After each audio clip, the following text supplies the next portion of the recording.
Good morning, everybody. I want to take a little bit of time today and talk about how you can buy a house. I've got 5 steps I want to go through, and we'll touch on each one of them here. Step number 1 to buying a house is you need to get pre-approved. You need to have a conversation with a mortgage lender like myself and have them take a look at your financial situation. And what they're going to determine is how much of a home you can afford. What that looks like is finding out how much of a monthly payment you can afford. Now, we do this by determining what your DTI is. DTI stands for debt to income. And we want to know what your debt to income ratio is. It looks like finding out how much money you make per month in gross income and then dividing that. So we'll take a percentage of the current debts that you hold, the payments that you're required to make. So we're going to look at car payments, credit card payments, student loan payments, things like that. That's going to lump into your debt to income ratio.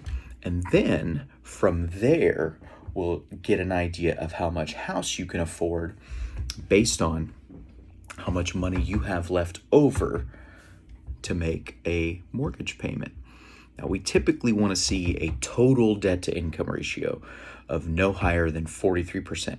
This means that all of your debts, including your mortgage, is no greater than 43%. Now, we can go higher than that. We can go up to 50% in some circumstances on an FHA loan, but that's totally up to your mortgage lender to help you determine. I'm someone who can help you with that. My process is simple. You can do it through our app.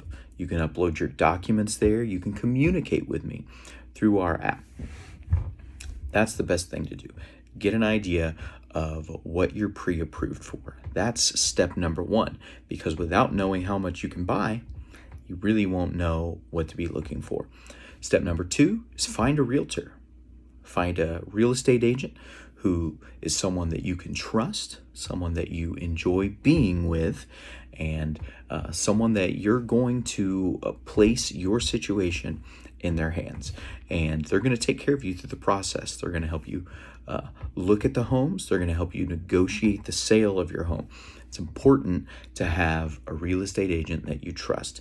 If you don't know anyone who's a real estate agent, I would recommend asking your friends and family who they used that they trust. I would be happy to help connect you with a real estate agent who can help you buy a home. But you need a realtor if you're buying a home. It's a very important part because they're going to take care of all of the tricky steps involved in buying a home. The third thing is, once you've found your home, in order to buy it, you need to make an offer. And this is something that you're going to work with your real estate agent with. This is something that you're going to take your pre-approval letter to that negotiation table and show them that you are able to follow through on this. And so you're going to write that up with your real estate agent. And then once that offer is accepted and you submit it to your lender, they're going to get the process rolling for you.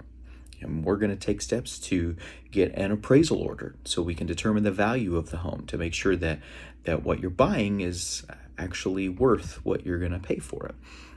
You're going to have inspections done. Most of these are taken care of with your real estate agent. Something else that happens with the lending side of it is something called underwriting. And this is an important part. It's something that the loan officer typically doesn't have anything to do with, but relies on to get the job done. And the underwriters take a look at your situation. They examine all of your financial documents. They examine your pay stubs, your W-2s, take a look at your income, and then they take a look at the house and the payment. And they make sure that you are going to be able to afford it.